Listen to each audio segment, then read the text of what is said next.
Not talking about 10 people, 20 people. We're talking about a systematic, potentially worldwide effort, although most of these conspirators are in the G5 countries, so I've heard. But it's a very widespread effort to effectively give us, as a planet, a massive dose of antibiotics against an infection that has been threatening to almost completely destroy its host. The host being the Earth and its people, and the animals and the plants and the trees and everything.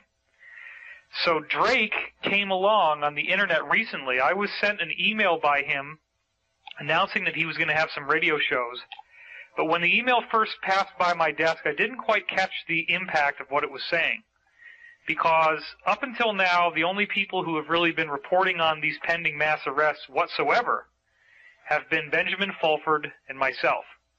And in both cases, we have, together and independently, sets of contacts, some of which are deeply embedded within the Pentagon, who have reported to us that this is very real.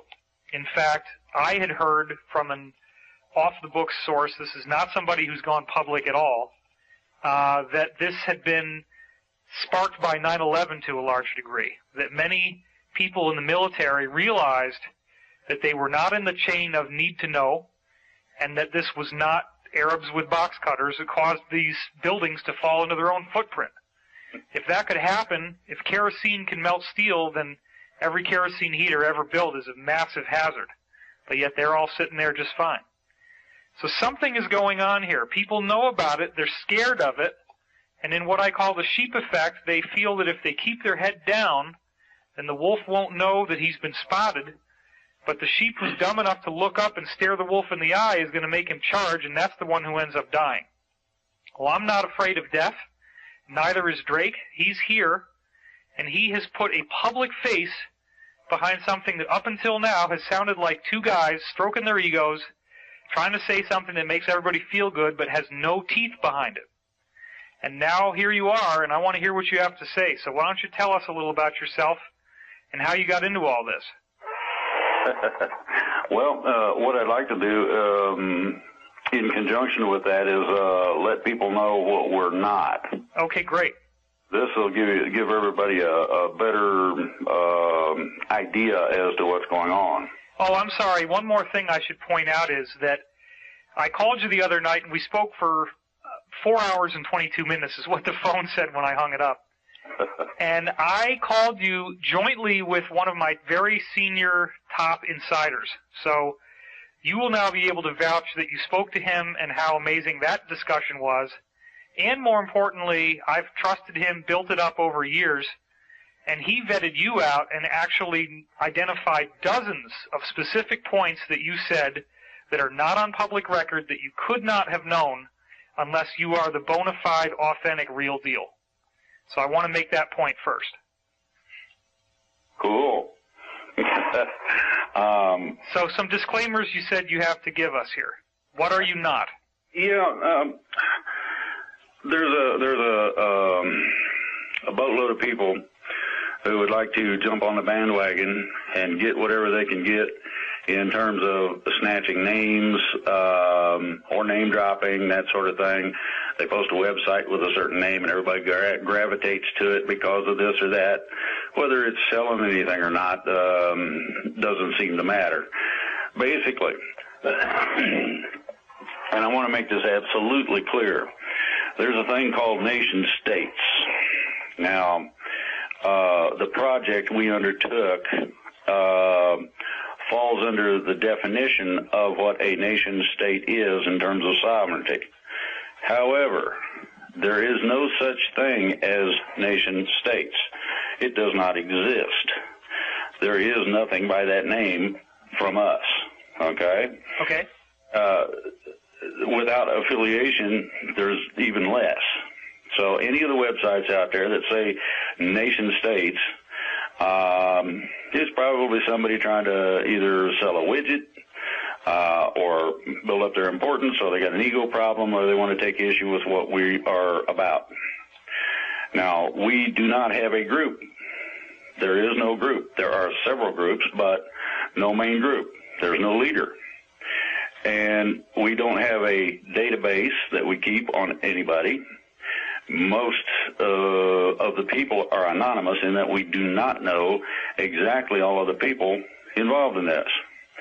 Now, primarily what this was a project given to us, and I'll explain the parameters of it in a minute.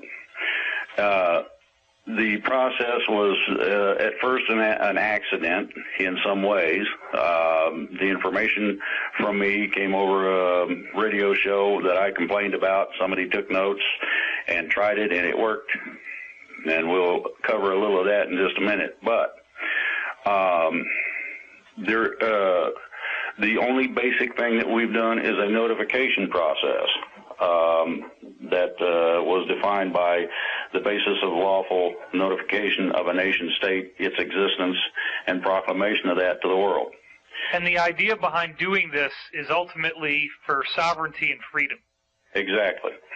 For actual states in the United States as well as for individuals in the United States. Exactly. Okay. There are several things that go into this. Now, we're not affiliated with the White Knights, gatekeepers. It's just us. And we, as I said, don't even know everybody involved. Neither do I. It's funny because another contact I have was demanding that they be put in touch with this group. And I said, look, I only have 2 points of contact with this group. Well, okay, 3, but nobody wants to say anything. I mean, the amount of information I've gotten has just been in little bitty trickles, but nonetheless, if you add up what the trickles are saying, this is an incredible, incredible story. What's getting ready to happen here? And some of the things you were saying on the other radio show about how much has already been moved into position and how much is ready to go right now, it's astonishing. So I want people to hang in there, because right now we're sort of going through some of the bookkeeping that has to be done to build up to this. But once we get to the main thrust of this story, it's absolutely amazing. So please go on. Okay. Now, if somebody wants to know about what we're doing, and they would like to listen to the radio programs, which are archived, they need to go to Freedom Reigns. That's Freedom, just like freedom. Reigns is REIGNS.US. That website has been put up to alleviate us having to repeat ourselves and the extraordinary glut of filling up the mailbox and this sort of thing, so we have time to do what we're needing to do. Now, there is one stipulation in this, and I want to make this absolutely clear. We do not have anything to do with RAP Russo, which is Tim Turner's group. Restore America program is what you're talking about, right? If you go on the freedomreigns.us website, there are exposures for that group. Yeah, I was just going to say the name Tim Turner seems to be popping up in my mind because I think someone wrote an expose on him recently, didn't they? Yes. One of our principals has an extraordinary library of things that out the group as to what the people in charge were doing, what they intend to do, and the ultimate goal was to literally arbitrarily create their own government and put it in place. Tim Turner has declared himself as a, quote, savior, God, or whatever. All funds collected in the country were to go to him personally, among other things, and it gets worse from there. I'm not going to get into the details. Well, wouldn't this also serve the function of owning the opposition, flushing out the people that really want to do something, and making them think I'm pretty sure that that's probably what the idea was. Okay. There are several of these types of operations. I call it the cabal. Right, and the only reason why I'm confident that you're not, well, one of the main reasons why I'm confident that you are not one of those is I vetted you out with someone who has impeccably proven trust over years of time. And the degree to which we validated you was vast, and it encompassed over 4 hours of discussion. So I do not consider that you are in that group. I have to keep my thinking cap on as you're talking and remember that one of the epidemics we have on the internet right now is people who think that they're smart just because they disagree with every single thing they hear, and they believe that every single thing they hear must be a lie and must be the opposite of the truth. It's very difficult to counteract that because it's a knee-jerk response that people have had due to the extent to which they've been lied to. And I know that you're not lying because, first of all, your words resonate to me as truth, and second of all, I proved that you're telling the truth in a multiplicity of ways in this conversation that we had. So please go on. I thank you for that. Now, sure. I'm going to tell everybody who listens to this or reads it, and I understand it's going to be transcribed, do your own research and homework, please. Go to Freedom, Freedom, Reigns, REIGNS.US. Put it in your search engine, and the website that contacts run through to the group and things that we get, our radio shows, this sort of thing, is all there. If you need further questions, ask the webmaster, and we will see what we can do about supplying an answer to it. Now, basically, this is the prelude to what exactly went on. You want me to go into that now? Well, actually, let's talk about underwater basket weaving. That might be a little more interesting. I have trouble holding my breath that long. No, I mean, this is what we're here for. I've heard from my own sources that there is an absolutely vast amount of incriminating evidence that has been collected that will bring down whatever you want to call them, the New World Order, the Illuminati, etc. You gave me some very specific information about how much of that evidence exists. I don't know whether that was public or not, so I'm not going to say more right now. But you also have given much more specific information publicly than what I've heard privately. And you have fleshed this thing out into a three-dimensional entity that has gone way beyond the point of a speculative what-if and into, okay, this is a vast operation. They've been building up to it for a long time. It's extremely clever, and it's extremely intelligent how it's been put together, and it has been calculated for maximum effect and maximum success. And there's a great deal of coordination that will be involved.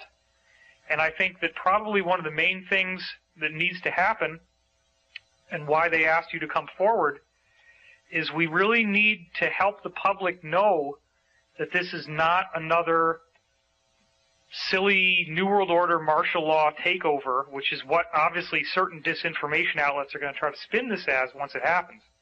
But this is in fact the saving of the planet. And it's the military, as you were saying, not following unlawful orders and actually living up to their oath of enlistment, which says right in the oath that every soldier has to swear to before God that he will defend and protect the United States against all enemies, foreign and domestic. That's the United States Constitution. The Constitution, that's right. You're right about this. I learned how to. I came up above the radar by accident, but nobody else was putting out any of the basis of the plans involved, nor the level at which this is actually coming from.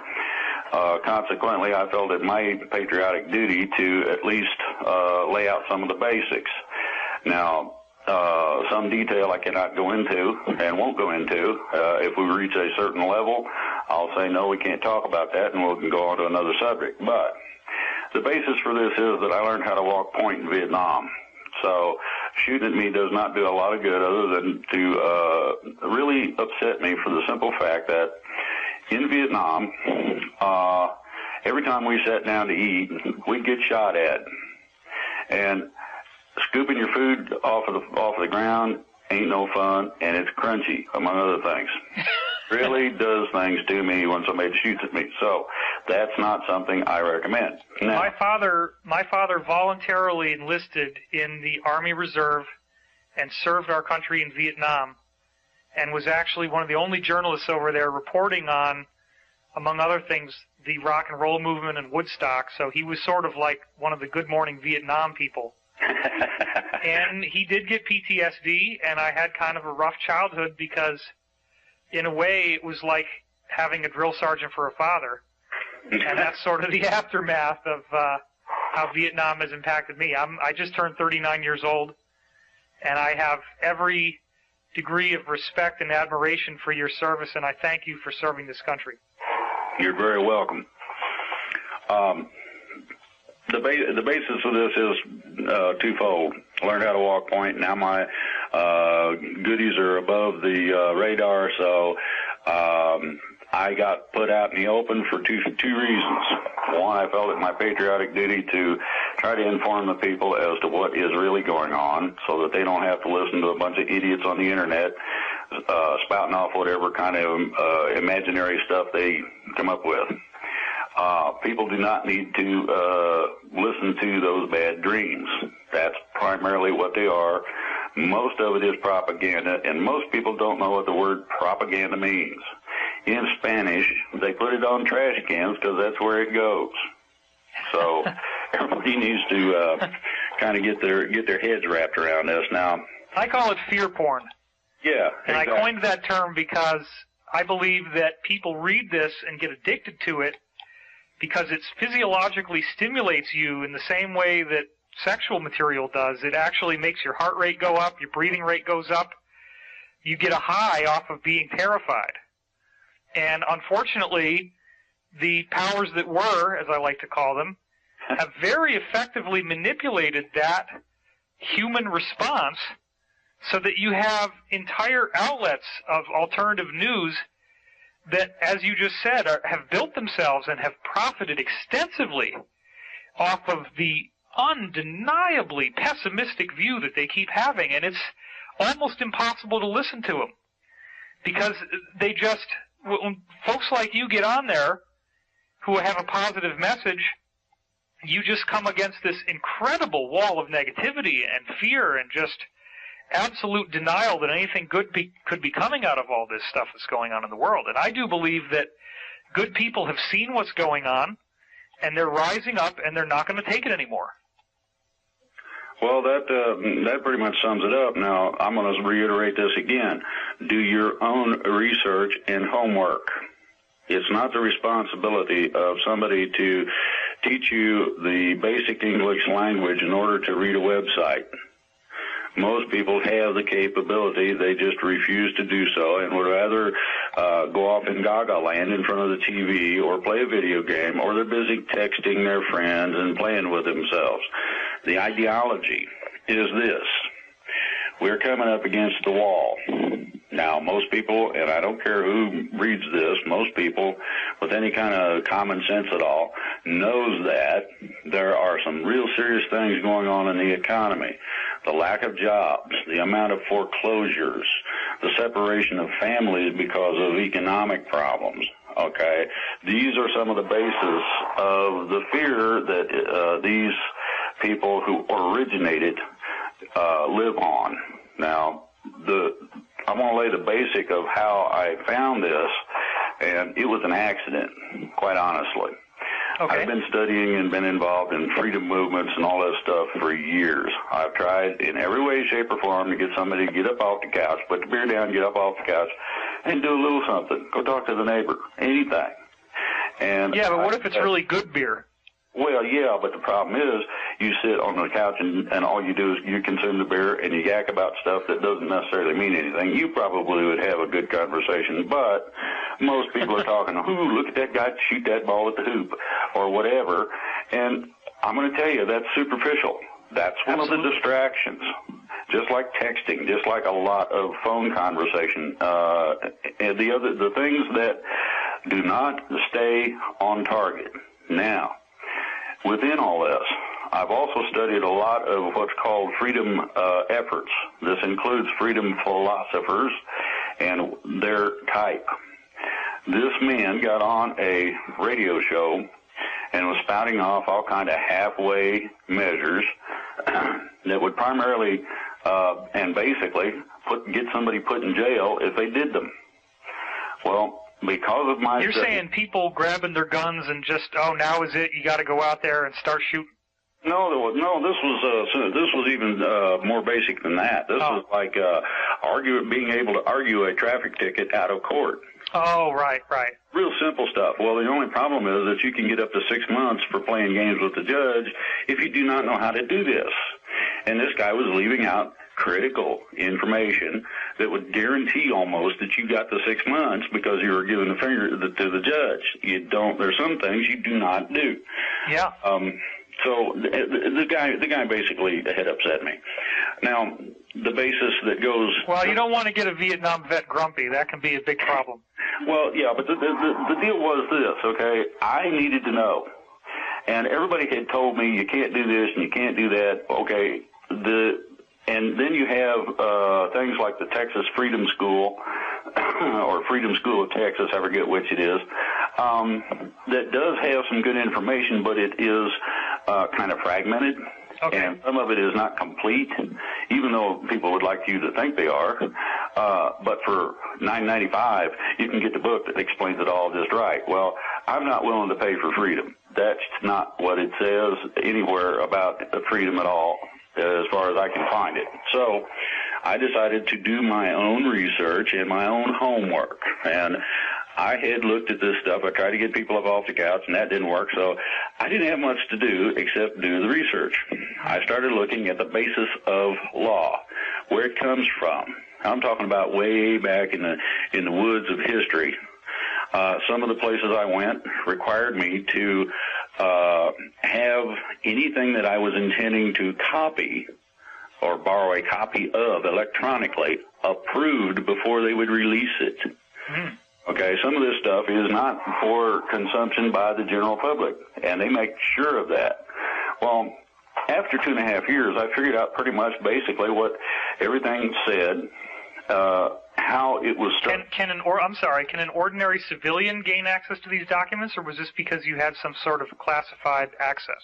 No, anybody that it depends on whether or not you're as nasty as a junkyard dog and tenacious as a bulldog and refuse to take no for an answer, and you bother somebody until they decide to allow you to do something simply because they don't want to fool with you anymore. I gotcha. That basically does research, and it covers all of it. Those people who won't listen eventually do when you get a hold of them every day. Right. When you send them 50 emails a day, one every minute or something, it bugs them enough. It's like Mom. When you used to want to get something from Mom, if you bug her enough, she'll say, "Concentrate into it, leave me alone." And that works. Okay. So, the song, I believe, was You Get Your Way by Insisting. Okay. I insisted, so I got the information. I studied this over about 2.5 years, and believe me, it is intricate. It is extraordinary in terms of what it told me was a simplistic, basic way to step outside of the normal controls of what people consider as laws. You have limitations, supposedly, between a citizen of one country and a citizen of another. Those two legally are supposedly separated. That's not quite true. Little things of that nature were what I was after to learn. So I studied this stuff for about 2.5 years, and I finally took a break from it because my head was beginning to hurt. And I decided to, listen to a little radio and play a little listen to a little internet radio and play a little cards on the machine. And lo and behold, here comes this friggin' idiot. He's one of these freedom philosophers. And this is somebody that thinks they know what they're doing. When they are missing several critical points, they will get your butt put in jail. But they want you to try it. I've done this.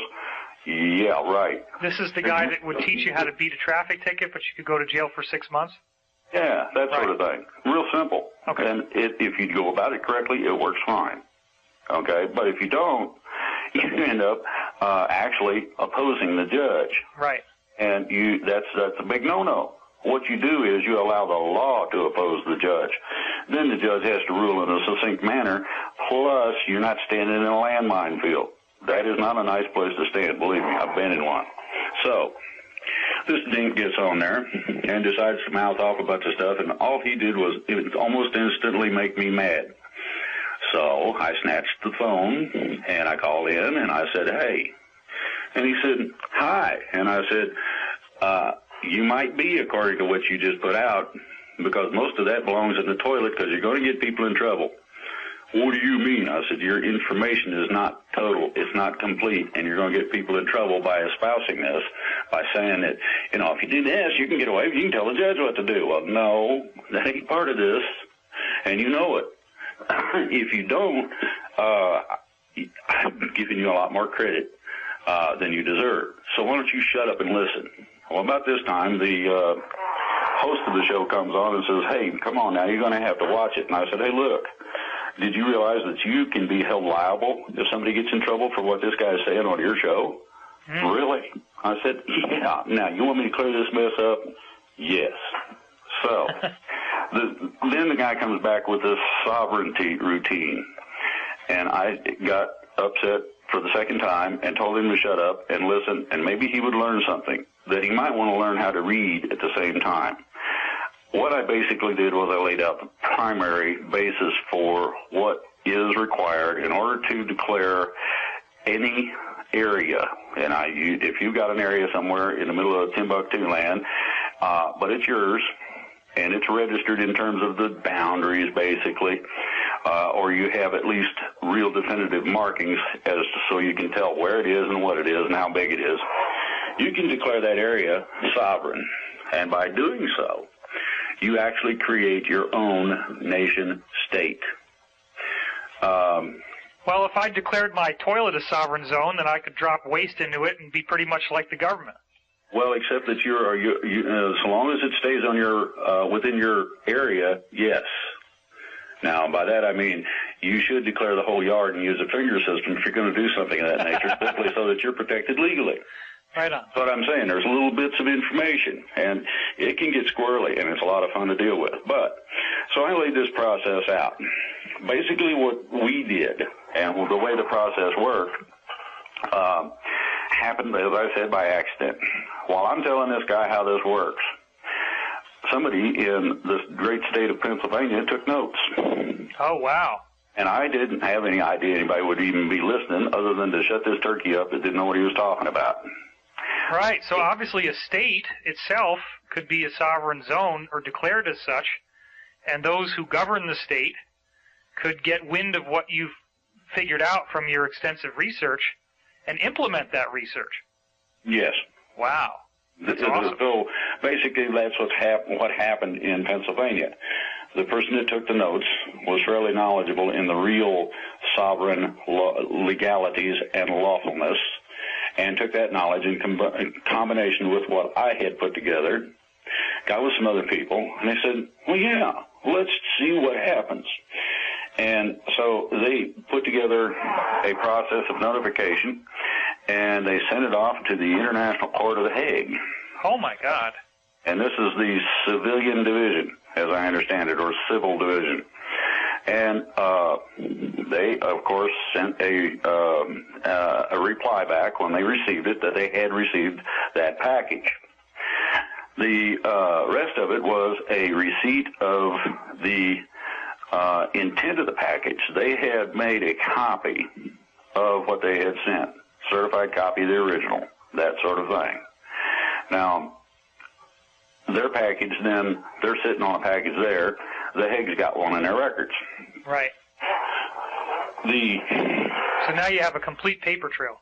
Exactly. Now, the crux of this might be sort of like a subpoena where the simple fact that the Hague accepted the paperwork, by definition, locks them into some sort of binding arrangement.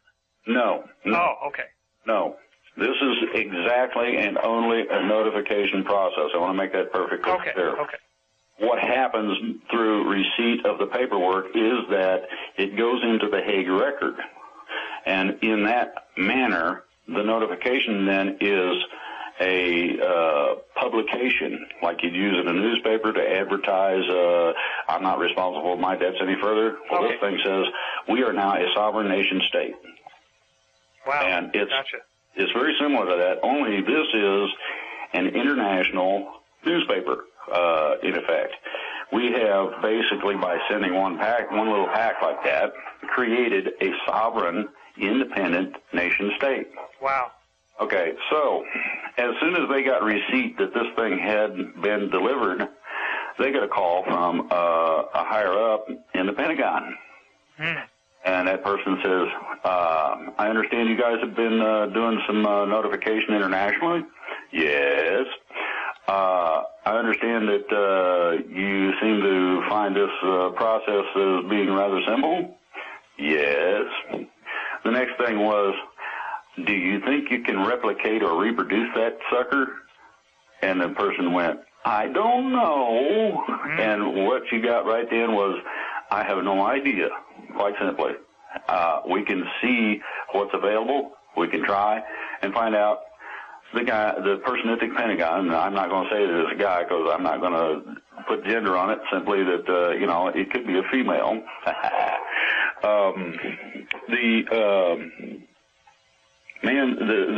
The people at the Pentagon said, go for it, let's see what happens.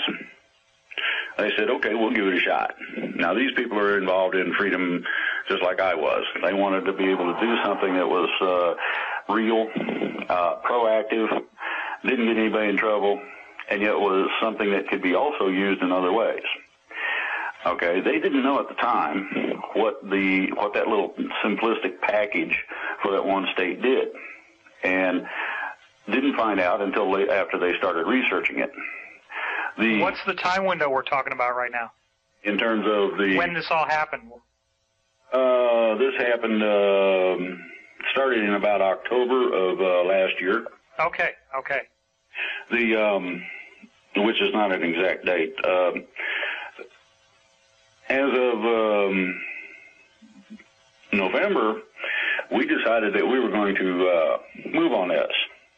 I got involved because I knew one of the people that had been involved with these people before anyway, and was requested, hey, would you like to be involved in this? And I said, sounds good to me. It's better than anything else I've seen. And then when they hit me with the idea of what it contained, I said, no, wait a minute. I was on a radio show, and I explained to them what happened, and they said, really? Okay, so here you go. You got somebody getting upset because some idiot gets on a radio show. He tells them what they can do with themselves and how to do it for real instead of playing games with things. Somebody takes notes, they do it, and all of a sudden officials from the government in the military are interested. Can you do it again? And along with that, there's a combination of other people involved with their own shows at different times during the week. And these people, I met those people and got involved sort of indirectly with them. The whole thing... right, I was going to say, it would seem that each state is going to have squirrely barriers to go through, different from Pennsylvania, in order to get this all off the ground. Well, it depends on whether or not you're part of the original 13 colonies, and or whether or not your constitution is de jure, which is lawful by common law, or de facto, which is the corporate government. There's a difference. Okay, gotcha. I hate those keywords simply because when people hear it, they turn the friggin' TV off. They don't want to hear that. Well, I'm sorry, but you do need to pay attention to the difference. Right. At any rate, so we start boogieing with this. Okay, we'll take the project and we'll run with it. We were able to receive notice on about the end of February of this year that the whole package of a majority of the states had been received by The Hague. In other words, each little nation-state package went into a big box, and the big box was delivered to The Hague, and we got notification of the entire package. Now, let me ask you this. Yes. If the military, in its oath to defend the Constitution of the United States against domestic enemies, gets word of a civilian-based initiative which demonstrates that the states wish to have their sovereignty returned to them, doesn't that legally give them the right to move forward on this and enforce the will of the majority of the states? Well, that's part of the process I'm coming to. Okay, great. This is not just a simplistic process of sending a newspaper clipping overseas. Oh, I get that. Receipt that it got to where it was going. So the basic premise of a nation state is this. What most people used was either their own constitution or they wrote one. It had to agree with the 1787 United States Constitution to include the 13th, and I mean the original 13th Amendment, where certain people are not allowed to hold foreign offices here in the States. The Bill of Rights, the Articles of Confederation, and that real cool document called the Declaration of Independence. By declaring our sovereignty and our disengagement or our effort to remove ourselves being individual states, from the corporate United States government, what this did was this rebirthed the Declaration of Independence, which states on page 2 that when the government gets out of whack, you got the right to take care of the problem. Absolutely. Now, here's the other part of this. The manner and format of using those documents, the original founding documents, in conjunction with a meeting by representative residents of a state, gives those people the right to make the declaration. This then gives legal authority by the civilian authority to the military to take actions as necessary to back up the civilian action. That's what I thought. Okay, perfect. It's kind of convoluted, and I know it's not real simple, but simply, we sent off notification. The military gave us gold star. They just loved it.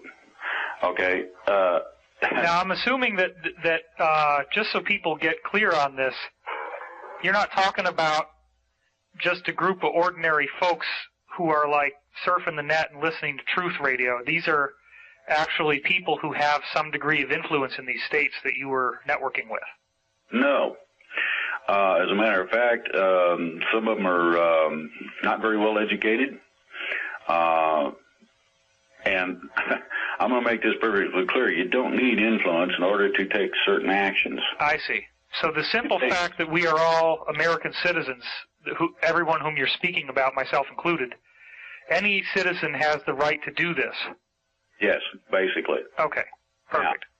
Now, the premise is this. In terms of declaring your state as free of the United States government, and I'm talking about the corporate government and all of its affiliates, what happens is that each state becomes, according to the notification process, its own sovereign nation. So this is where the nation states handle comes from. I see. It's just a plurality of what individual states did. You have to have a certain number of people who reside in each state in order to accomplish the process. It's not difficult. We do have backup and assistance for that if somebody has problems. So in our effort, we got not only a majority of the states, enough of the majority of the states to have a cushion in case there was some problem with some of the paperwork, along with a fair group of Indian nations who also submitted paperwork in such a fashion that the basis is this. The United States has been set free from the corporate government, literally, on a lawful basis, as recognized internationally. Well, I can hear the howling laughter of skeptics who are already stroking their egos and saying, oh, sure, he can say whatever he wants, but if it ever even made it up to the Supreme Court, they would just knock it down just like they appointed Bush in the whole election debacle between Bush and Gore. Not exactly. Okay. As I stated, I went back to the origins of law. And the origins of law come from the origins of law as written on cuneiform tablets by the ancient Sumerians. The tablet that I was privileged to get a copy of comes from somewhere in the neighborhood of 11,000 BC. Wow. Okay, from that tablet, you got ecclesiastic law. From ecclesiastic law, you got canon law. From the combination of ecclesiastic and canon law, you have all of your statutes and regulations that are considered law under common law. And now, this underlies... common law was developed basically in England so that the poor serf, and this is the hired hand that works the land and tries to feed his family and make money for the boss, right, would have some form of protection in case the some dude they were working for decided to go crazy and kick him off the land. He could object. That's where common law comes in. The basis and premise of common law is simple. It contains two basic things. One is no injured party and no property damage, and it's property of any kind, no crime. Just that simple.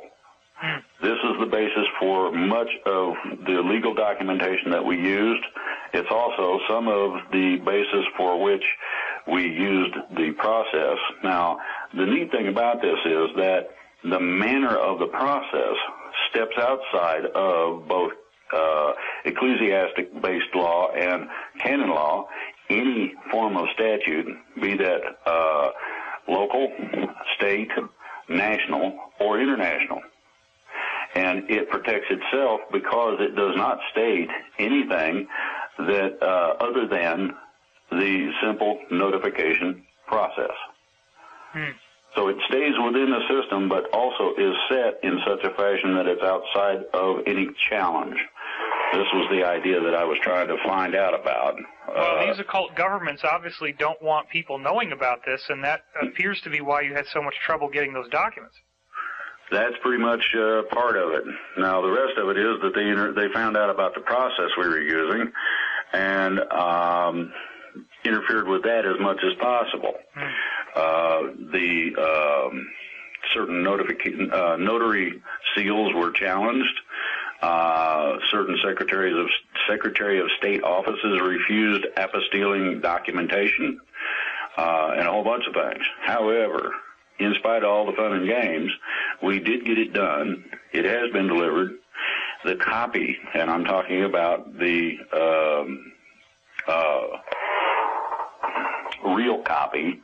This is not something you run off a copy machine, but something that is traditionally accepted as a de jure copy of the legal documents, was submitted to the correct people in the military, who were just delighted to find this. Oh. Now, I'm going to go back to something else. Back in the day, I was involved with nuclear defense of the country. I had some rather high security clearances, etc. Due to that fact, I was allowed at a later date, now this was after the security clearances and whatnot, but I had proved that I was trustworthy because there was nothing that I let out that was classified. There was nothing that was of a sensitive nature that I would divulge, even though I knew them. And I talked to a couple of people about this. Eventually, I was given this certain person wanted to know about me, and so I got interviewed a couple of times by some colonels and whatnot. And finally, the guy said, one of them showed up in a staff car and said, somebody wants to see you. Can you come with me? And I said, I ain't going to be, put in the trunk, am I? And he laughed. And we took a ride over to this certain level officer's house. What time window are we in right now? 79. Okay, so 79 is when this event that you're speaking of happened. Basically, okay, in that area. I'm not going to give exact dates because I don't want to out people. I just wanted the window. And let me express this real clearly. If somebody finds out who these people are, they're dead. Oh, I know that. So are their families. they get to stand there and watch their families be tortured to death. And I'm not going to put anybody through that by outing them. So I'm going to say arbitrarily 79, give or take. Okay, great. In that process, he invited this officer invited me into his home, and I asked him what I was doing there because I had no idea. Now this is after I'm out of the military, and the officer said, "I got something I need you to read." And I said, "Why me?" He said, "Because I feel I can trust you, and I want your opinion." He put a stack of papers that's about 5 inches thick in a binder on the table. 5 inches thick. Yeah, I don't know how many pages. I didn't bother. I didn't even get to read it all. I spent about 4 hours reading, and I went through about, give or take, 3/4 of it. Okay. I didn't read the whole thing. I got tired of reading, and it was like 4:30, 5 o'clock in the morning. And I had to have more than just the coffee he was offering, and preferably some kind of a soft place to lay down on. So I told him, I said, "Well, what is it? What kind of opinion do you want?" He said, "What do you think of it?" I said, "Well, it says the plan." I said, "Where'd this come from?" He wouldn't really answer. He said it had been in the works for quite a while. I said, "Give me a date." And he did. And I thought, well, that's interesting. I said, so in other words, certain people took issue with what was going on at the time, figured that the ship of state was going to head in the wrong direction, and decided to start putting this plan together so that you guys would have some form of guidance in terms of what the general outcomes would be. He said, exactly. I said, I like what I read. You might have told this story a lot. You didn't say anything about what the document says. I'm assuming this is something about rescuing America from these Illuminati people? Well, primarily it was generally at the beginning, the ship of state was screwing up badly. Okay. And to keep it from sinking, they actually implemented a general plan real quick. That was probably the first inch or so of the documentation. In such a manner that the people in the military could cause influence to happen to people outside the military who had the capability of changing some simple things. Well, it must have been frustrating to see Watergate come and go, but then basically after a little slap on the wrist, it's all business as usual. Well, you have to realize what was really going on. Tricky Dick was trying to become a dictator. Sure. Could not pull the power correctly, and so that's what happened, basically. Yeah, somebody got a little slap on the wrist, and nothing really came out of it. Now, sure. They did not want to out the fact that they had been involved. This is the other reason that you saw only a slap on the wrist, and you saw nobody in high office involved in it much, one way or the other. There was a couple of people that were used as scapegoats, but other than that, nobody of significance. That's exactly part of the plan. Right. Okay, however, they could put these people in a real sticky situation with a lot of pressure if at any time they decided they didn't want to comply with the next portion of the plan, which starts after about an inch of this. So you're going through these things one at a time. And as this is going, you're also increasing the scope of the plan. Now, the plan basically started with the idea of a military coup. I'm not going to lie to you. They were that fed up at that point, and they felt endangered enough at that point that they actually considered it, and each and every last person involved signed a pseudonym name. It's a code name. Each one of them's got one. That they disagreed with the idea. That is not the way to go because it disagrees with the basis or premise of posse comitatus, that the military does not have authority over the civilian population and are not to engage them. So there was enough old-timers that disagreed that convinced everybody that was not cool, so they decided no. And so over the years, this plan built up.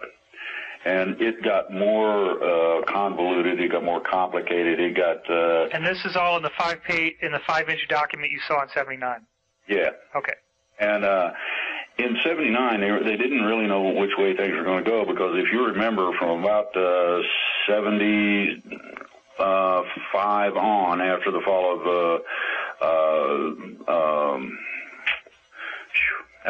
of Vietnam, there was kind of a dead space. Nobody did any real serious actions of any kind anywhere, not in politics, militarily, or anything. During that particular time is where the rest of the document came about. These people were working 24/7 or something in order to make sure that the plan encompassed everything they could think of that could possibly come up. Okay, it's been added to, I guarantee you that, but the dead zone lasted until about 85, 86, when things started happening again. People were taking definitive action.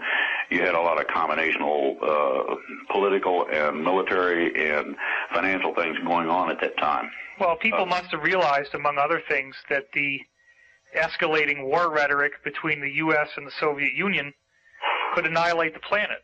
And you're not going to stand by and watch the planet be killed and not attempt to do something to stop it if it's within your means to do so. Exactly. The threat of total annihilation was one that was unacceptable to any of the military powers, no matter what the politicians told them. Right. If the commander-in-chief during those times had stated quite clearly, we're going to start World War III, shoot your nukes, the military would have told them to go take a flying leap at a rolling donut. No, we ain't doing that. It's for that reason. To go along with this, okay, you get these periods of buildups. Now, I saw that document way back when. I thought that it probably was a dead duck. I can tell you right now, it's not only not a dead duck, but it's something that they've been following rather religiously. The thing lays out certain premise, certain areas of concern. Some of those things have changed, so this is why I say that the document itself has been added to and modified. But the basic premise of it is simply this. They also, just like me, were extraordinarily frustrated by freakazoids such as the Hare Krishnas or whomever was dancing in California at the time. They didn't want those people running the country. They didn't think they'd really do that great of a job. I don't understand how Hare Krishnas could run the country. Exactly. That's what they thought too, and that's how come they're not now. Are they saying that these people were socially active and wanted to take over the government or something?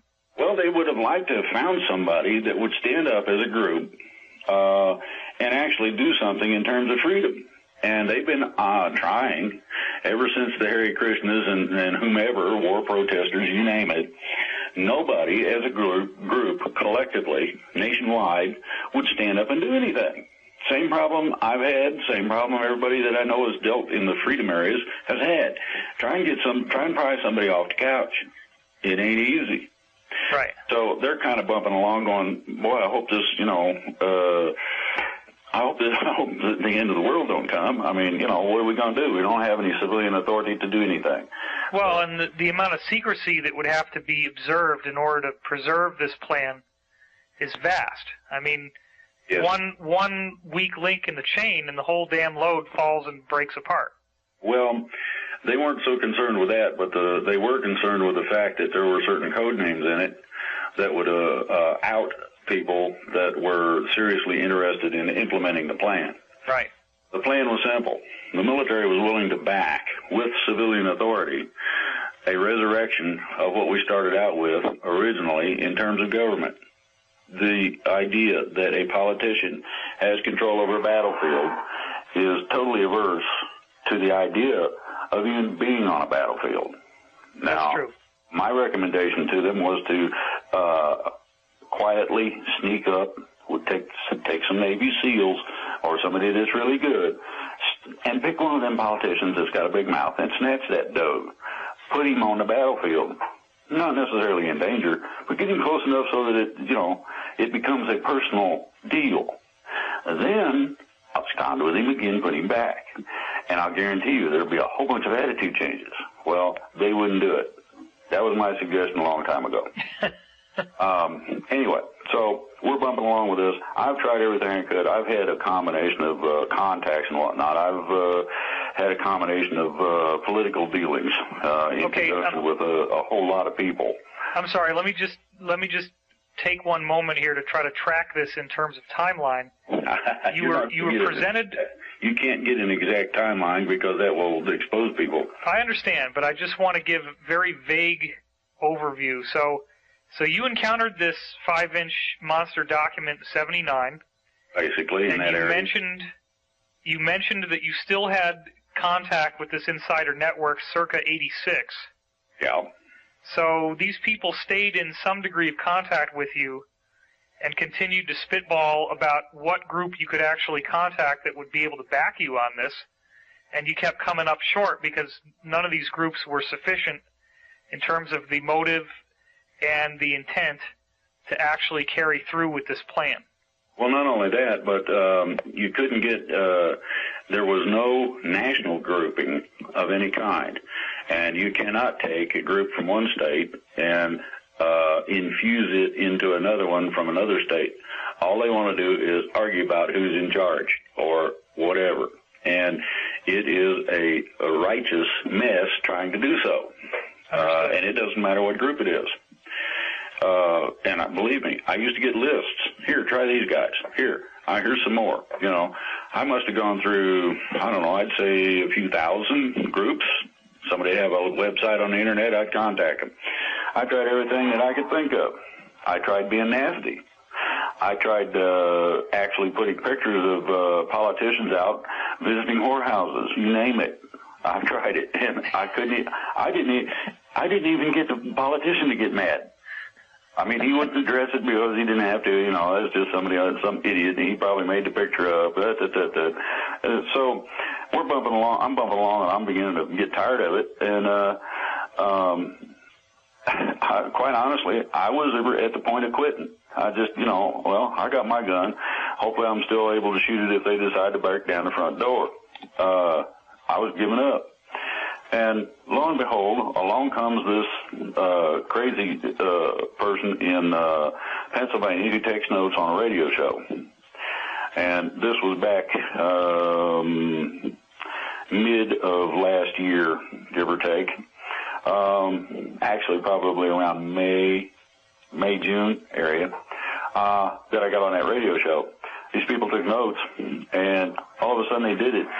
And then all of a sudden, they contact some of the people that I'm in contact with. I'm just kind of playing around, seeing what's out there. And they say, hey, we got a possible project. I said, what's that? They explained it to me. I said, no, wait a minute. I put that out over a radio show just not too long ago. And, well, somebody not only took notes, but they did it. I said, you're kidding me. You mean somebody got off the couch? Yes. Okay. Wow. So after all those years, it's just incredible. Well, so over the period of time, from about the 20th of February this year, since that date, we have had a free country. Now, the plan is this. The military will back, and believe me, you got to have the military involved. Whether you like it or not doesn't make a difference. Now, there's a difference. You do have good guys and bad guys no matter where you go. There are more good guys than there are bad guys in the military. I have found very few that are actually really evil, even in the bad guys. Some of them ain't too cool to be around, but most of them are pretty great people. I fully support, as a veteran, I fully support our troops, period. So does everybody in this movement. I would say that people join the military to pledge their lives to defend and protect the Constitution and the people. Yeah, exactly. And they're not out there to enhance the lifestyles and comfort of the rich and famous. Or those who don't wish to be famous, but who are oligarchs who basically are living off of everyone else. Yes. That's not what they did it for. And everybody, if all you have to do is watch a few of these Illuminati propaganda films to realize that if you do work for these people, they will stab you in the back almost as a law of nature. So anybody who thinks that working with them is a good move, wait until what happens when you're no longer useful and see how quickly they'll torture and kill you and everyone you care about. Well, nobody is immune from that. It's even actually worse than that. The onion that makes up what we're talking about has basically 4 levels to it. The outer level was notified at the same day that our package landed in the international court that they were no longer under their protection. Over a period of a few months, there's been several thousand resignations, house arrests. There's been tons of banks closed or closed for a couple of days and reopened. You name it. Now, this is not just bankers. This is also financiers, your exchange people, oh, yeah. sort of thing. I cover it on my website. There's 358 resignations documented by somebody going under the anonymous name American Kabuki. And there's a link for every single one of them, and they're all in chronological order. And this includes on February 29th, the resignation of James Murdoch, Rupert Murdoch's son, from the executive chairman position of News International Corporation, which is Fox. Yeah, that's basically called a protection move. He was not, it wasn't a question of his protection as much as it was in terms of them protecting him, as much as it was his own protection, because he didn't have that much to do in terms of the illegalities that Dad pulled. Right. So he's not all that bad one way or the other in comparison to some of them. But to get to the deeper grain of what you're saying, if I'm hearing you correctly, I'm getting that you had this package delivered to The Hague, and that was the critical moment in which those on the inside were aware that these mass arrests that have been planned ever since the 5-inch document you saw in 1979 could actually move forward by the will of the civilians in terms of common law going back to the Code of Hammurabi and 11,000-year-old documents. Exactly. Okay, great. What this did was, when they received it and it got past their agents who work at The Hague, what it did was they knew that it had arrived because that person was made aware. There was nothing they could do about it. So consequently, their protection evaporated. This is like steam on a hot highway, and the sun comes out, and poof, it's gone. Okay, well, there's thousands of resignations in Europe to date. Now, in 1 week, and I'm talking last week, there was 450 resignations, retirements, and this stuff, and 200 arrests. That's a staggering number. That's 650 people involved in finance. Now, here's the difference. Those people under house arrest or who have been taken into custody or who retired and are staying at home are considered not very important one way or the other. They are primarily figureheads and not much more. Right.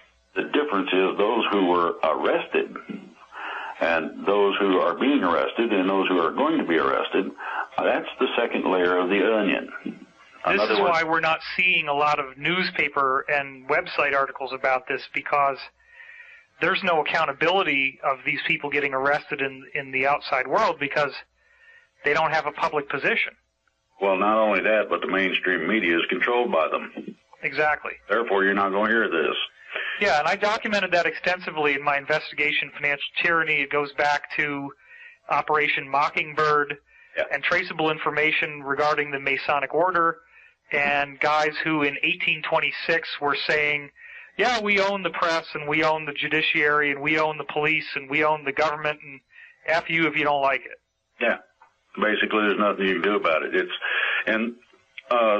People have alluded to the fact that there's something out there everybody's afraid of in terms of industrialists, people of power. This is basically what they were afraid of. That's Woodrow Wilson's quote in his book, The New Freedom. Yes, very important quote. Exactly. Now, the thing is that what people didn't realize was the limitation of, you mentioned the G5, I'm going to say the G20. Okay. And the reason I say the G20 is that some of these nations have not quite come to the light yet that they got a real serious problem, or how serious it is, and they're not fully under the control or fully beholding to or involved with the G5. So they're kind of on the edge, and they can go either way. And the basis of this is very simple. Several things have happened. Number one, we convinced enough people to abide by documentation done the correct way, and we submitted it to The Hague in terms of a majority of states, which basically set a precedent for being free and for military-civilian action. The military backs us up by way of federal marshals who contact local law enforcement, and local law enforcement actually makes the arrests. I'm sorry, just so that people understand, are federal marshals members of the Army National Guard or the Air Force, or what are federal marshals? Federal marshals are federal law enforcement officers, basically. Now, okay. The definition, though, is by present authority, which puts them in the trick bag of having to follow the edict of what we've done in terms of the will of the people to go along with the military plan. If you wanted to meet a federal marshal, what offices would you go to? I mean, are they FBI? Are they CIA? Are they Homeland Security? They're on their own. Okay. That's the nice thing about a federal marshal.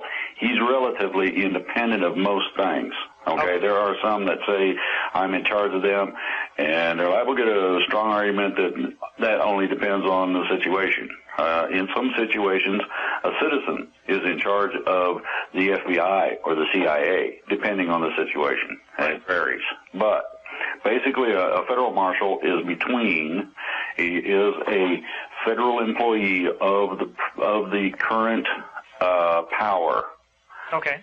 Okay, so the notification process, what it did was it authorizes the military to contact the federal marshals, to contact the local authorities, to actually take the actions of arrest. Now, okay, this might piss some people off, but I really want to clear this up.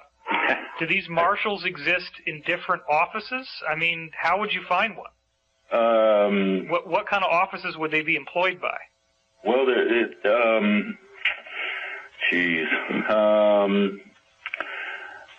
National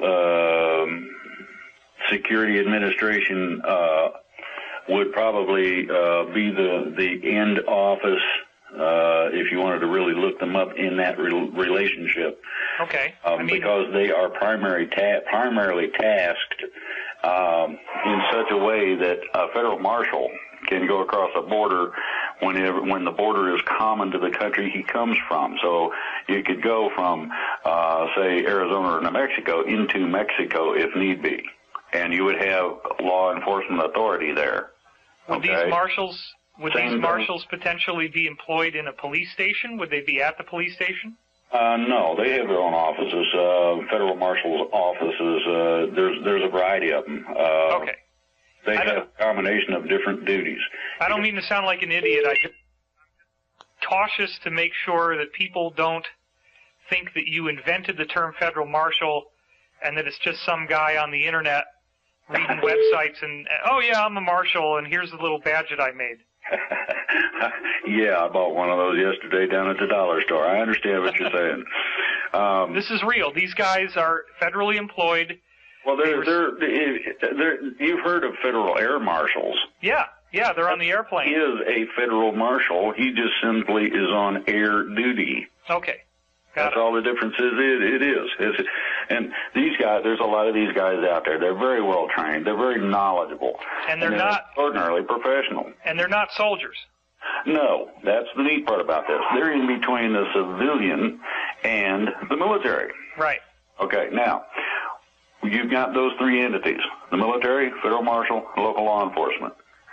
What our paperwork did was to give the military civilian authority to contact the federal marshals, to contact local law enforcement, and have a big party for all these arrests. Wow. This does not include any military coup, does not include any military action, and it does not include martial law. None of that is going to happen.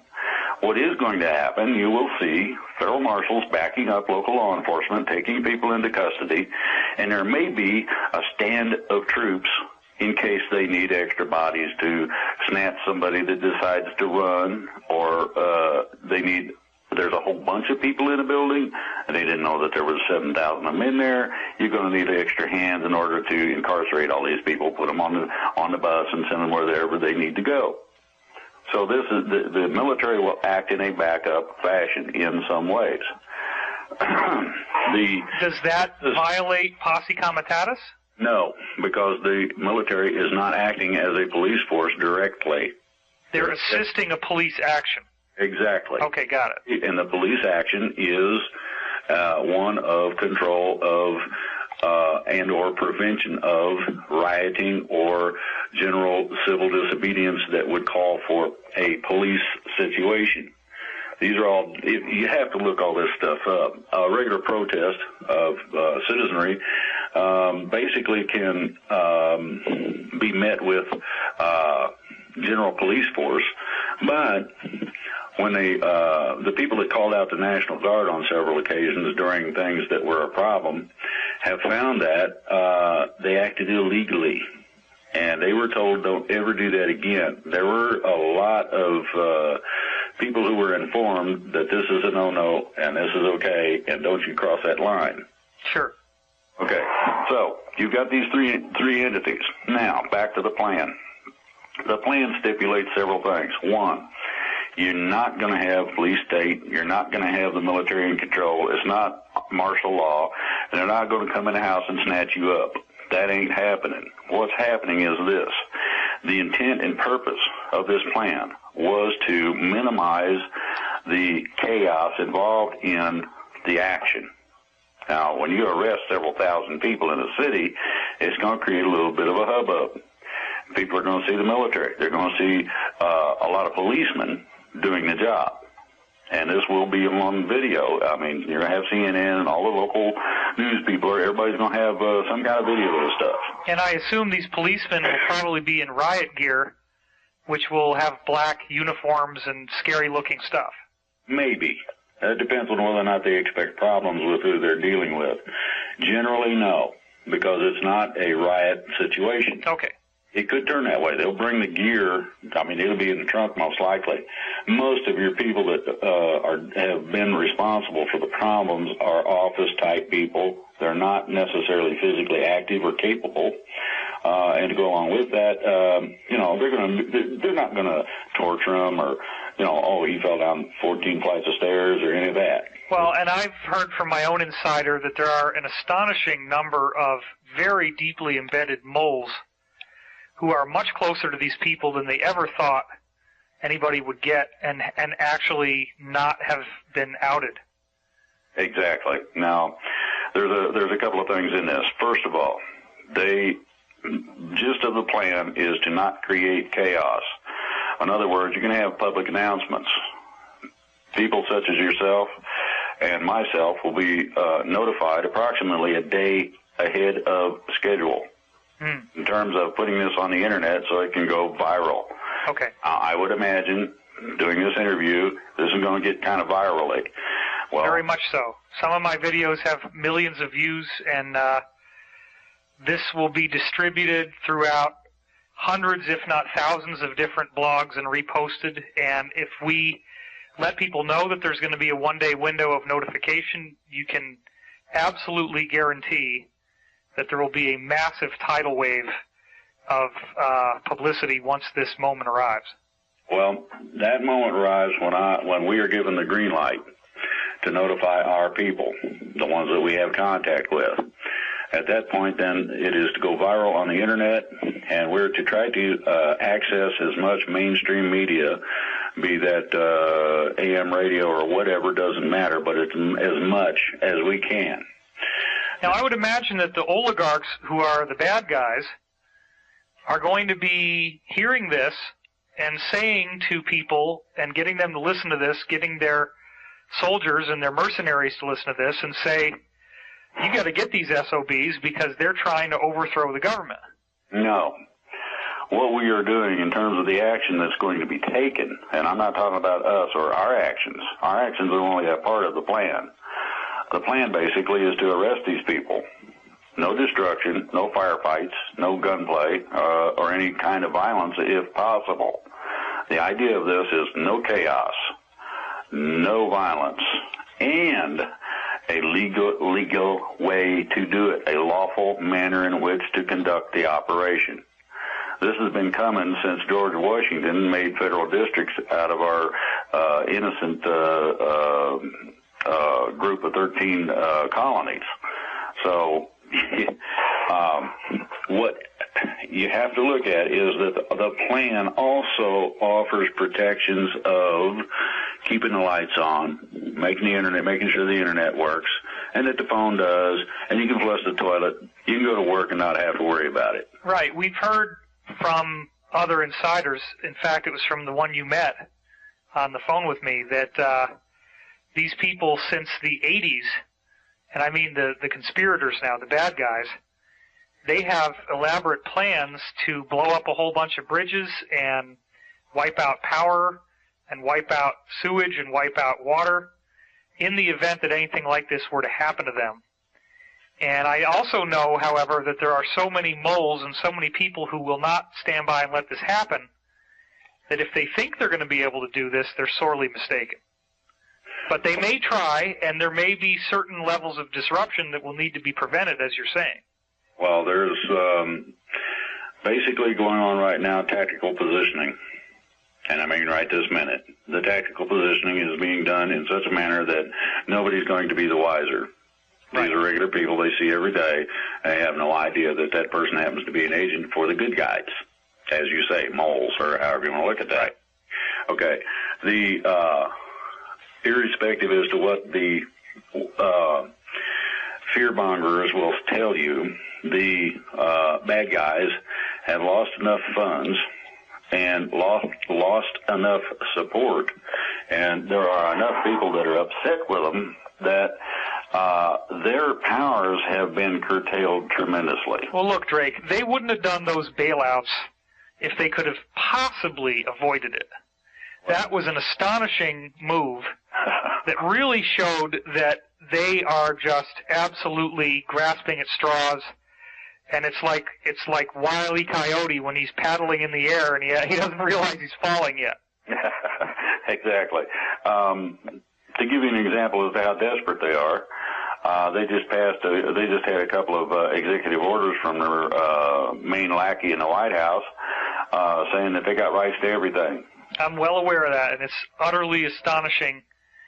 The only thing I can think of is these guys are so desperate and they're so lacking in common sense that they think that even at this late stage in the game that they can be in this poker bluff and actually get people to think that they could have the boots on the ground to enforce these ridiculous executive orders. Well, then you've got the NDAA, which didn't help. Now, basically, as you're saying, the idea is to foster fear within the freedom movement and primarily within the citizenry. Well, it's working very well. Well, I'm glad to see people stand up and start taking these things to task, at least. Yeah. That shows that there are some people out there that do have some guts. Primarily, though, you have to remember that these are last gasp efforts. The only thing they've got left is, at this point, mostly control of the press, and they're losing their grips on that, as well as this sort of shake the bush to see if the rabbit comes out. Well, and as I was saying, you have to have people to hold the guns. Well, I addressed, anybody who wants to listen to it, I addressed the troops. That's active duty, reserve, retired, and disabled. That is, again, on the website, freedomreigns.us. And the basic thing that I have heard from active duty troops is that they have two things that concern them. The first one is if they disobey orders, it doesn't matter whether it's lawful or not, that they're going to be kicked out of the military. Well, there ain't any jobs out there, and if these guys ain't got skills, they're screwed. And they realize this, so they're a little bit fearful of that. The other part is that if somebody decides to declare martial law, 90% of them, give or take, are going to go AWOL. And they're taking their equipment with them and going home. Now, 90%? Well, somewhere between 80 and 90% are saying, no, that ain't happening. We're not going to go after somebody's grandma with a combat weapon. That's stupid, okay? That's ridiculous. Well, what you have to remember is that there's a difference between lawful and unlawful orders or directives. The unlawful order or directive will tell you to go against what you know to be the truth according to the Constitution. Posse comitatus says that you are not a police force, therefore you're not to go in and extract people from houses. That ain't cool, and it's not to happen. You will receive counter orders possibly that tell you, no, forget that, and arrest that officer. That's liable to happen if somebody ordered it. So the lawful order is going to be something that is going to be an operation that can be carried out lawfully. Now, what if some of these guys, some of the things I've heard are that they're basically saying now that, oh, well, the U.S. government is under the jurisdiction of the United Nations or NATO, and what if they tried to make the soldier have a NATO badge that he's operating under? Okay. Is that a lawful order? Well, okay. That gets into the issue of being in uniform. You are not allowed to carry out your service duties when you're out of uniform. You take your shirt off and leave it off and go to formation in your T-shirt, and you'll find out how that feels. The basis of this goes to the fact that you are in the United States military. And I don't care which branch it is, doesn't matter. You have to be in uniform, the stars and bars above any other service emblem, to include your insignia patch, and that includes the United Nations and NATO. Now, the problem is that we made agreements in 1933 and 1945, dealing primarily, started with the North American Treaty Organization known as NATO, also dealing with the United Nations, where basically the group known as the United Nations and or NATO, or an authorized group of nations that are our allies, can request or require our presence militarily, and we are required to comply. Okay. The reason for this is that our representatives could rescind this and don't have the guts to do so. Basically that and that alone. When they do so, then you come out from under it. Now, there's some other things in this process people are not aware of, and that is that our documents supersede anything past the date of the 13th Amendment. And what it does is, at the point of action, all of the executive orders and all the horse hockey and other garbage that has been perpetrated upon the people illegally after the point of the 13th Amendment, that's 1812. Remember that date and think about what's gone on since then. Anything that disagrees with the Constitution, first of all, is null and void of any legal or lawful impact.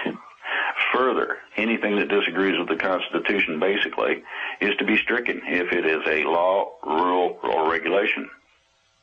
So, how well did I was just following orders hold up at the Nuremberg trials? It didn't. Everybody that did that got convicted. This is not considered a plausible defense, simply because you know the difference between torturing somebody and not. The field manual states that you're not to engage civilians. That means you're not supposed to step on them, etc. All of this has been covered. Now, I'm going to give you an example from Vietnam called the My Lai Massacre.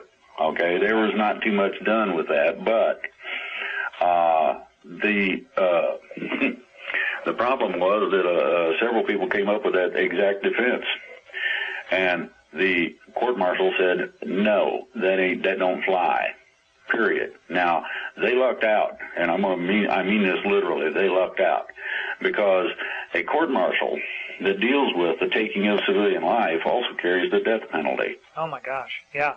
So they were lucky they didn't get executed, and I mean all of them, because everybody that was involved is up for the death penalty under those conditions. And it's not up to me, that's military code. And I agree with that, primarily. Torturing people and that sort of thing is not necessary. You're not going to get good information anyway. Now, if you make somebody think that you might torture them, and you talk to them and say, well, do you really want me to do that? And they'll say, no. And you say, well, then tell me what you know. Okay. And off you go down the road, and they'll tell you, okay, you wait a little while. You treat them correctly. Give them a little something, a little water to drink, maybe a little food to eat. You come back and ask them a second time, look, that was all BS. We're not going to do anything to you. Can you talk to me about what's going on? Yeah, man, and then you get the real information. But torturing somebody, you tell them anything, make it quit. Right. You'll make up whatever is going to stop it. It's about as accurate as somebody's imagination. It's that simple. So if a soldier in the United States military has a commanding officer with bulging earthworm on his forehead, screaming both sets of teeth, top and bottom of the iris, screaming in his face, you have to obey this order. And he does so, he's liable for federal court-martial. Exactly. So it might be easier, you think, to say yes when somebody's screaming in your face, but you're also describing a majority of the United States military that already supports these mass arrests. And so if you were on the losing side, you're in a minority, and if this mass arrest works, which it very much looks like it will, then you're going to be held accountable.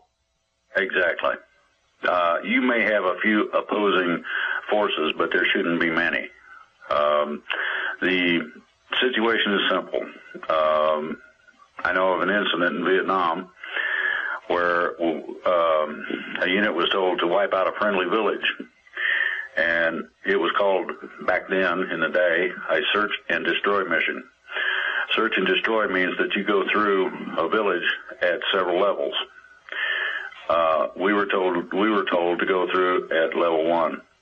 The level 1 search and destroy means you kill everything that lives, and you burn, mangle, torture, whatever kind of physical structures you find, to include statues or anything, and you leave a burnt spot, basically, with dead bodies laying around. Well, the problem was that I was involved in this, and I knew some of those people, and so did a lot of the other troops. And we told the captain no. And he said, yes, you will. And that's when we pointed our guns at him. Some of the guys, there was a few, who decided, well, yeah, I guess, killing good, because that's what we're here for, so let's go. And we pointed our guns at them and said, no, you ain't. Wow. About a few minutes, and it only took a few minutes. You're going to really shoot me? The captain's asking these guys, well, are we going to go down here and shoot people that are friendlies? And he said, well, I'm not sure. Hold on a minute. A couple of minutes later, the orders changed. And the incident was never reported. Wow. And you were there. You witnessed this. Yes. This happened a lot in a lot of cases, simply because it ain't cool to do this. Once you get to know somebody and you find out that they're real people, irrespective as to the differences. Now, you're talking a third world country where it's dirt floors, and that's about it, basically. Thatched houses, or whatever you want to call them. We call them hooch. It's basically a one room, maybe a room and a half. And these people make their living by wading in leech-infested rice paddy water, planting and harvesting rice. They use their water buffaloes a little bit in some cases for some of the heavier work, and they harvest the rice in order to have something to eat. Now, a rice diet is not the greatest thing in the world, but there's also a lot of streams around, so you end up with a combination of fish and rice primarily as the base diet. You can add to that some leaves of some plants that are good to eat. Sometimes you can get bananas. It varies a little bit. But an extraordinarily, and I mean extremely poor place. When you get to know these people, I mean, they're working 20 hours a day if they can, daylight to dark. Every chance they get, they're doing something. And this includes little kids. They're actually given tasks to do. When you see somebody working like that, just simply to survive, and you got an extra can of beans, you make sure that they got it. Right. That's just how it is. You actually look at that and go, man, you know, that little kid's hungry. And you open a can of beans and you make sure that sometimes you stop and you sit down and you make sure that they eat it. Sure, you can use the can for a landmine later. Yeah, well, collect the can, take it with you. But you see people that are you know, little kids that are bony. I mean, their bones are sticking out because they hadn't had enough to eat. And the reason is that they got fish heads and rice to eat, maybe. That message with you. You remember these things. So, I don't see it as a right. Here we are. We're extraordinarily wealthy. We got the best weapons in the world. We're going to take automatic weapons, M16s, and grenades, and go through it and kill everybody? Well, you give me a good reason, and I'll consider that. If somebody's shooting at me, that's different. These people not only didn't have any weapons, but they would actually come in the night, and they would come up to our position, certain positions, and say, hey, man, yeah, who is it? And they'd tell you their name. And you say, okay, and you'd ask them a question. They'd answer the question correctly. You knew you was talking to the right person. They didn't answer the question correctly. You pulled the trigger. Right. But they would tell, you know, hey, you got a bunch of them coming at you from the other side over that way in that little gullet.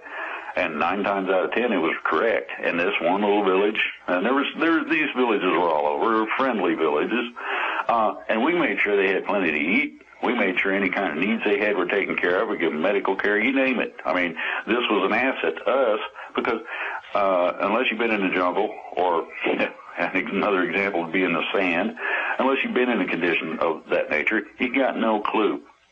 So this was my reason for wanting to abscond with a politician, bring him over and run him to a couple of rice paddies, get him a couple of good sets of leeches going on his butt, and put him back. Give him some kind of first-hand taste. And these people you're describing are the ones that you were given the Category 1 seek and destroy orders against. Yes, and we told them no. Most of the people in our unit knew for a fact that these were friendlies. We had dealt with them. They invite us in and would feed us when they didn't have any food hardly. I mean, what was the reasoning? Did you guys try to understand why they would want this done? I mean, what could possibly... Never did find out the reason for the order. The orders were arbitrary in a lot of cases. Right. There's a book about Vietnam called The Bright and Shining Lie, and I suggest everybody get a hold of a copy of it, and it will give you a good idea as to what kind of a mess that was. Now, what we're dealing with here is something a little different. A lot of people say, ooh, insurrectionist. No, because you're not trying to infiltrate a government and take it over. You're not an invader. You're not trying to bring a bunch of people in, unlike certain people in certain agencies that like to play games with guns across the border down south. Unlike those people, you're not trying to do any of that. It's not illegal because it's a notification process only. But it does give the military the authority, in terms of civilian authority, under the Constitution, to take action according to the betterment of our way of life. This restores the American dream of mom and apple pie, being able to be peaceful and not have to worry about a whole lot of things. Well, I would assume that the majority of retired personnel from the military, active personnel from the military, special forces, black operations guys, that most of the people who are hearing this are going to realize that if something like this starts to happen, they want to be involved. But right now, they're feeling like they've been given the mushroom treatment. They're sitting in the dark being fed a lot of BS. And let's assume that most of these people want to get involved. They want to know what to do once the time comes. What do you tell them? Look at it in terms of following the constitutional premise of lawful order. A lawful order will not put you into a police situation. It does not call for roadblocks. It does not call for martial law. It does not in any way interfere directly with the civilian population and its operation. What a lawful order does is it allows you to stay out of those areas in such a fashion that you can carry out whatever duty it is And it could be any kind of a thing. It could be playing war games or whatever, maneuvers. You might go down and assist somebody with logs. You never know. It could be strictly a preparedness or ready training thing. Well, we got to get these guys ready, see how quick they can get their gear, put them in the truck, take them over here, and can you hump up over that hill? How long does that take? These kinds of things are lawful orders. If there were to be an invasion, and I understand that that's been offered and turned down, the difference between that is you're going to have people trying to come across the border for the strict purpose of taking you out. That's different. The other part of this was I was requested to contact as many of the underground as I could, to include militias, to include freedom groups, to include the people by themselves that just happen to have a gun, or kind of like me, too much hillbilly, too red to the neck, and I got too many guns and live in the woods. The premise for my contacting those people was to tell them to get ready, because this is coming. It's not going to be stopped. And it's coming a lot sooner than people think. And the other part of it is, don't, under any circumstances, engage our military. That's not what this is about. You find out from them, what's up? Oh, we're just going down here. Okay. Sometimes some of these people will be contacted to assist them. In other words, this is going to be an all-out effort in this country, and it's going to take a lot of people. There are a considerable number who need to be removed from office or their responsibilities and contained, retained, and arrested. Now, my understanding is they're planning to populate the FEMA camps with all these dinks, and I feel that's appropriate. They built them for us. Now they go take a camping trip in them. Karma is a bitch. Yeah, so I'm looking at that. Okay, afterwards, doing this is not, to me, as extraordinarily anxietal as a lot of people would think. I'm not as concerned with this part of it as I am what comes after. There's going to be some interruption. In other words, you need to get some extra toilet paper and a few extra canned goods, and I'm talking about have enough for, say, a month or two. And that should basically cover the lapse in time. Not all the trucks are going to be running, so there's grocery that gets cleaned out when everybody thinks that the world's gone mad, or like they do during a hurricane. Right. Then, if it doesn't get resupplied, what are you going to do? Well, this is why we got extra food. This is why a lot of people up here do. This is why people up here raise their own gardens. Simply, you can stuff and you put it up. And having that extra not only is less expensive than going to the grocery, but just in case something does screw up real bad, and it's coming, for the, say, 10 days, I don't know how many people consider the importance of this, but to me, being civilized does equate to the use of certain hygienic items, and one of those that I know of that to me is extraordinarily important is simple, plain old toilet paper. It might behoove people to think about not being able to go down to the grocery when you run out and get some more. And I'm going to tell you, newspaper doesn't make it. It's hard on certain things that you don't want to rough up. Well, very simply, you have to think in terms of what do you use, okay, and what do you use commonly, and what are the convenience items that might not be part of a shipment that does make it through, okay, or does get to you, it's not considered a survival level item. Well, toilet paper, simple tissues for your nose, sanitary napkins for ladies. And people can subsist on simple rice and beans. All these elaborate products that a lot of these freedom sites are selling are not really necessary. It might make it more comfortable, but if somebody's really at poverty level, you can get by with just buying some kidney beans and some brown rice and just keep that in your pantry. Yeah, exactly. It doesn't take a lot. The idea is this, okay? Lay up some extra toilet paper. If you're lucky, find it on sale, go at it that way. if you find something that you know really tastes extraordinarily good, but it's a $1.49 and they got the other ones for 2 for $1, take the 2 for $1. It's not that much different, and you can make out just fine on it.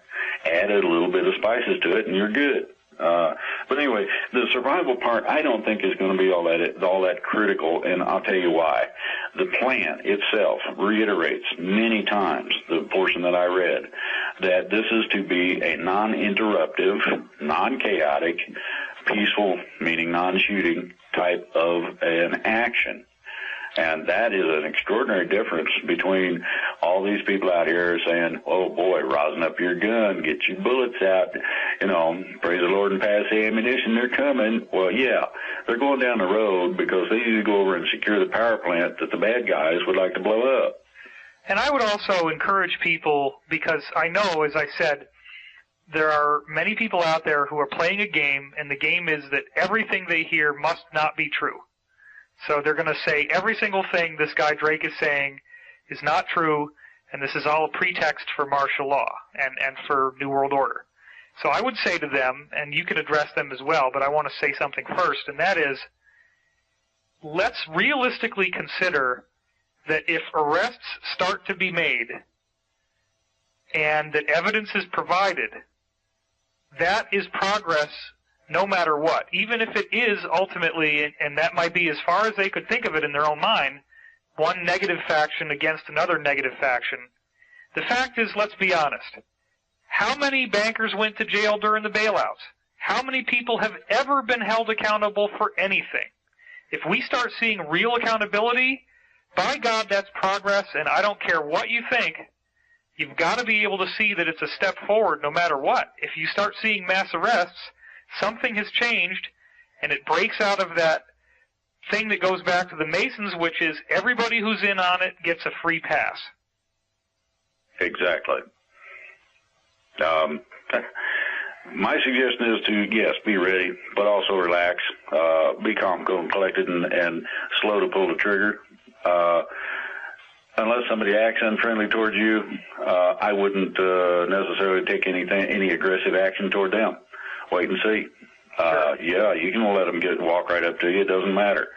As I said, this plan calls for a combination of the things that our original documents call for.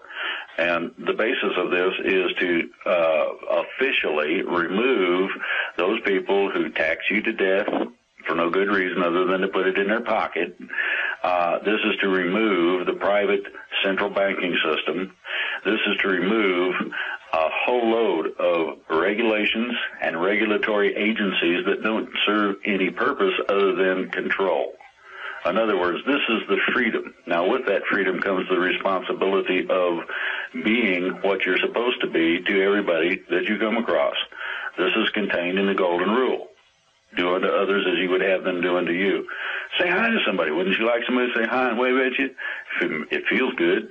Okay? Well, let me also point out that in my book, The Source Field Investigations, I quote from the American Federation of Scientists, which says that there's been over 5,000 patents that were classified for national security, and this includes automatically any patent that gets above 70% efficiency at converting energy is automatically classified. So what that means is anybody who invents anything that could challenge oil, you will never see it. Well, and all that stuff needs to be released. And I know that that's part of what you all are planning on doing here. Well, that's part of the plan, but some of that is already coming out, too. Right. And the reason for that is that the bad guys, I'll say, have lost a considerable amount of a combination of things. One of those is their power base. They can't say, well, I'm the mucky muck, do so, and have it done.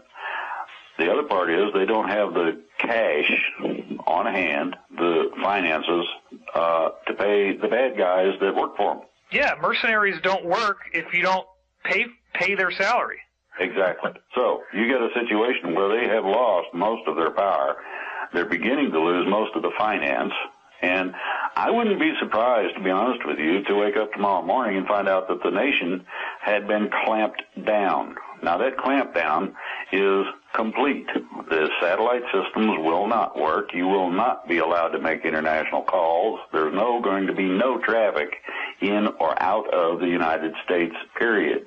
Now, hang on, Drake, because you said that it would be a court-martialing offense and unlawful orders if any soldiers would block roads. And now you're saying that air traffic is going to be blocked. How do those two things line up? Hold on and listen. Okay. This is a neat one. The closure, of our national borders does come under the military auspices of control. They are allowed to do so in the event of extraordinary circumstances. This extraordinary circumstance deals with the freedom of our country. And the crooks who would take every last dime in this country with them when they decided to run for the hills. Well, yeah, and the average person has now heard about Muppetgate, where this guy Greg Smith, who was an executive chairman at Goldman Sachs, comes forward and says that he saw internal memos and that the prevailing climate there was toxic and destructive, and that the only thing they cared about was sucking as much money out of their clients as they could, and they called them Muppets, which is a British term that means a stupid, ignorant person. Well, if you want to get down to the crux of it, I rather imagine most people remember the great fall of the stock market back 07, 08. Yeah, sure.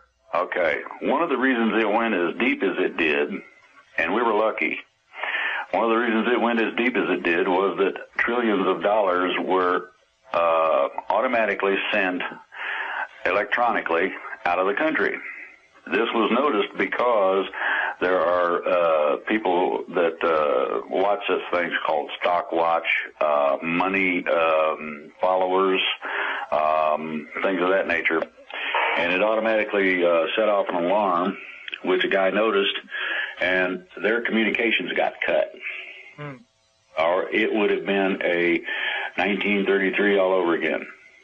They did save us that much. You're saying trillions with a T were flying out of the country? Yes, and this happened within a matter of about 7 minutes. Jesus. Okay, now, the reason that the satellites are going to be turned off is to protect us from that. I see. The reason for no international travel is to keep the bankers from loading up a Learjet and taking off. If they do so, they will be shot down. This is going to be a complete total clampdown for a period of 72 hours, if need be. Now, it should take about 24 hours for the sweep necessary, mass arrest and all this stuff.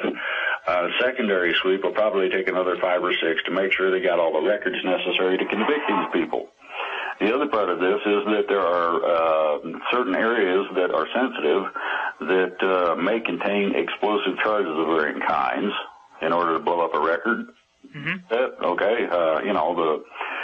You've seen a lot of these in movies lately where they blow things up and there's big balls of fire. Well, absolutely. That sort of explosive takes out records like you wouldn't believe. Okay, so in order to protect against that, this is the reason, for the closure. Now, this is a limited operation. At the time that they know that it is cleared, that the military portion of the action has been culminated, then, and I say military, the military backs the federal marshals who use the local police, etc. Okay. After that action is taken, we are going to have about a day's time to make sure that this goes viral on the internet. Hey, guess what? Look at this. And there will be some video supplied, as I understand it. I didn't know about this until just the other day. Well, I may be talking out of school here, but I think you're underestimating it when you say the word some. I have been informed that there are DVDs upon DVDs worth of productions, some of which involve some very famous names that people will immediately recognize narrating these productions. And these productions will be apparently airing on television, nothing else, for 5 days running. And it's going to be wall-to-wall, and they're going to just be educating people about everything they need to know. That's what I heard. There's another aspect to this. Okay.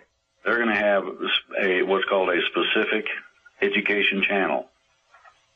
That channel is going to run specifics as to the origins of these guys, the manner in which they accomplished what they did, and how the bad guys got in charge, basically.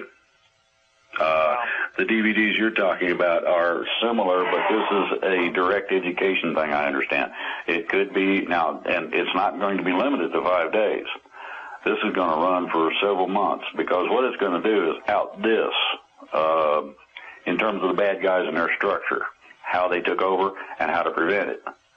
After that, then, you get into what's called county projects, which lead to state projects, which leads to national projects. You're going to have enough people vacating from office that there's going to be an extraordinary immediate need for people who can step up temporarily, now I'm going to make this clear, temporarily to fill offices so that we can keep the function of the structure we have, basically. That way you don't have a train wreck, so to speak, in terms of the economy. You don't have everything going in the toilet all at once, or services interrupted, etc. So you're going to have some people appointed temporarily, and it will be specifically stated temporarily. Now, as I understand it, at the end of the 72-hour period, if it takes that long, it may not take that long, at the end of the period of time necessary, 72 hours or less, the public announcement will be made from the press room at the White House. That's according to the plan. The plan has become fluid a little bit because there's been some different things go on that weren't even available in terms of materials, in terms of the types of things that are available now, back when the plan was originally written or basically completed. So it is basically something that is totally awesome. To be a part of something that deals with the rebirth of a country. I feel like I ought to have a musket and some kind of funny-looking hat, you know, and be running around the woods hollering, Yahoo!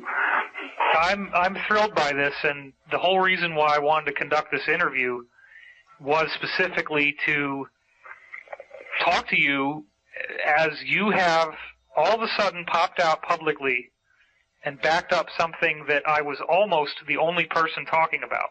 But I do want to make it clear that despite the fact that there's all this hate about me on the internet, and I am primarily a guy who writes about UFOs, the reason why I was trusted with this information is very simple. I'm not anonymous. It's my real name. I'm out there. I'm brave enough to talk about this stuff and risk whatever could come my way. And all it takes is for people to step up and do that. I happen to do that. So I'm sorry if people wanted somebody else, but this is what you got. I'm the one that they told, and now you've come forward, and I really appreciate that. I also want to just kick in here one very important point, and that is that if you go back to the origin of the Illuminati, which was revealed when documents from the original group founded by Adam Weishaupt in Bavaria were seized after an Illuminati henchman was struck by lightning on his horse, and then the Bavarian government officials found these Illuminati charter documents in his breast pocket of his blazer. It was from that point onward, in a series of other arrests that have happened since then, that they found that one of the key areas that these people want to control and completely dominate is science. And so in my book, Source Field Investigations, I have presented information regarding the truth of science and the truth that has been suppressed. It's very important to understand that human health does not require the products of the pharmaceutical companies. There is an aspect of human health that is related to consciousness. There is an aspect of human health that is related to good diet. And there are aspects of human health that are strictly energetic, and I'm talking about cures that require nothing but energy. And that energy, believe it or not, can be harnessed by building a pyramid, and it appears that the ancients who did this were much more knowledgeable than we gave them credit for. And so my point in bringing this up is that the scientific suppression is vast, and it includes a variety of information about the idea that our DNA, its primary function is to store photons. There's about 1,000 photons per DNA molecule, And when you have an area of your body that's sick, it loses those photons, and your DNA doesn't have those photons in them anymore. That's how you can measure where sickness is. A guy by the name of Dr. Fritz Albert Popp studied cancer and found that the only commonality between carcinogens is that they scramble light that comes in at 380 nanometer wavelengths, which is ultraviolet. What does that mean? That means ultimately that since cancer is cells running out of control in your body, the ultraviolet light that's stored by your DNA, which would break out when he broke open a DNA molecule, by the way, that light is being stored to send control messages to the cell that tells it to stop reproducing. Now, this is one of a vast variety of things that all leads into my main point, which is that it appears that we are going through some sort of evolutionary stimulus to the energetic portion of our DNA. And this is not a random speculation. This is actually based, for example, on the work of Dr. John Hawkes, an anthropologist from University of Wisconsin, who has studied the last 5,000 years of mummies and grave sites that he could dig up and analyze the DNA, and he's concluded that our DNA has changed structurally by a whopping 7% in the last 5,000 years. That means that human evolution has already rapidly sped up on a genetic measurable level. You can trace it in the DNA. And in the last 100 years, there's also something called the Flynn effect, which is that IQ scores have had to be readjusted every decade because people keep getting smarter and smarter and smarter. And so all of this leads back to ancient knowledge about the times that we're now in, which was inherited by these Illuminati New World Order people. And I make a very compelling case that they are well aware of these ancient cycles. They know that the cycles end in 2012. They believed that this would result in some sort of catastrophic earth change, which is a misunderstanding. I want to make that point very clear if I bring this up at all. That is that the origins of these ancient prophecies can be traced back to two ancient civilizations, one of which was in Antarctica, which we call Atlantis, the other of which was in what's now Siberia. The Earth's position did shift at that time, but according to a variety of credible threads of evidence that I've tied together, it was actually the result of nuclear weapons being used. People don't realize that the Earth was home to very advanced civilizations that lost their technology because 90-95% of beachfront property, which is where everybody wanted to live, was inundated. But these people had very advanced knowledge, and that knowledge was passed down from the Siberian strain to Iran in the form of Zoroastrianism, to India in the form of Hinduism, and on into Europe. So you got to go back to Zoroastrian and Hindu prophecy. What did they say about what was going to happen in the times that we're now in? Because everything else, and this includes Hebrew prophecy, Christian prophecy, Islamic prophecy, you name it, they all trace back to these original seed teachings. When you read the original seed teachings, the Zoroastrians say that we're